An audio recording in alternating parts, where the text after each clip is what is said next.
আচ্ছা, দেব কোয়েলের জুটি আমরা কারা দেখতে ভালোবাসি না বলুন তো? তার কারণ কেন বলছি জানেন তো? এখনও পর্যন্ত যদি এই জুটিটা সত্যি যদি ফিরে আসে না, এই জুটিটা কিন্তু আগুন লাগিয়ে দেবে এবং সেই রকমই কিন্তু একটা এক্সাইটেড ধামাকাদার দুর্দান্ত দুর্দান্ত কিন্তু একটা কিন্তু আপডেট নিয়ে আজকে আপনাদের কাছে এসেছি। তার কারণ হচ্ছে যে দেখুন, আমাদের যখন ছোট্টবেলাটা তখন কিন্তু আমরা কিন্তু সেই দেব কোয়েলের পাগলু, পাগলু 2 তারপরে এই রকম রংবাজ এই সিনেমাগুলো দেখে কিন্তু আমরা বড় হয়েছি।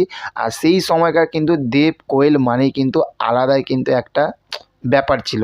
তো সেই রকমই কিন্তু তার কারণ কেন খাদান যে সিনেমাটা মুক্তি পেয়েছে, আপনারা অবশ্যই জানেন এই খাদানের মধ্যে কিন্তু একটি লাইন ছিল, ও মধু যখন ইদিকা যখন দেবকে যখন মানে মানাবে, দেব যখন রেগে চলে যাবে, দেবকে যখন মানাবে সেই সময় কিন্তু এই গানটা গাইবে, ও মধু মানে মধুকে ডাকবে, ওর নাম মধু বলে ও মধু করে ডাকবে। সেই সময় কিন্তু হলের মধ্যে প্রচুর দর্শকের মধ্যে কিন্তু সেই তখনকার যে নস্টালজিয়া, সেই নস্টালজিয়াটা কিন্তু কাজ করেছিল। তার কারণ ওই জিনিসটা দেখে একটা জিনিস আমরা বুঝতে পারছি যে ইয়েস, এখনও দেব কোয়েলের জুটি কিন্তু ফিরে আসলে কিন্তু আগুন লাগাবে। আর সেই রকমই একটা ধামাকাদার একটা আপডেট উঠে এসেছে। তার কারণ কেন, একজন কোয়েল মল্লিক এবং দেব একসঙ্গেই ছিল।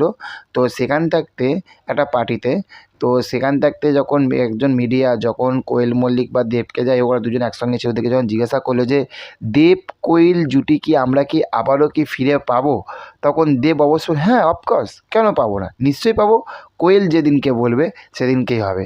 তো দেবের তরফ থাকতে কিন্তু আমরা এইটুখানি বুঝতে পারছি যে দেবের সঙ্গে কোয়েলের জুটি কিন্তু ফিরে আসা দেবের তরফ থাকতে একদমই পুরো গ্রিন সিগন্যাল রয়েছে। আর কোয়েলদি যদি চায় তাহলে কিন্তু ভাই এই স্বপ্নটাও কিন্তু আবারও কিন্তু পূরণ হবে। তো দেখা যাক কবে এই স্বপ্নটা পূরণ হয়। আর চ্যানেলে যদি নতুন হয়ে থাকেন, চ্যানেলে কী করবেন, একটু সাবস্ক্রাইব করে পাশে থাকবেন। দেখা হচ্ছে পরবর্তী ভিডিওতে। ভালো থাকবেন আপনারা। Okay, thank you, have a nice day, tata, bye by.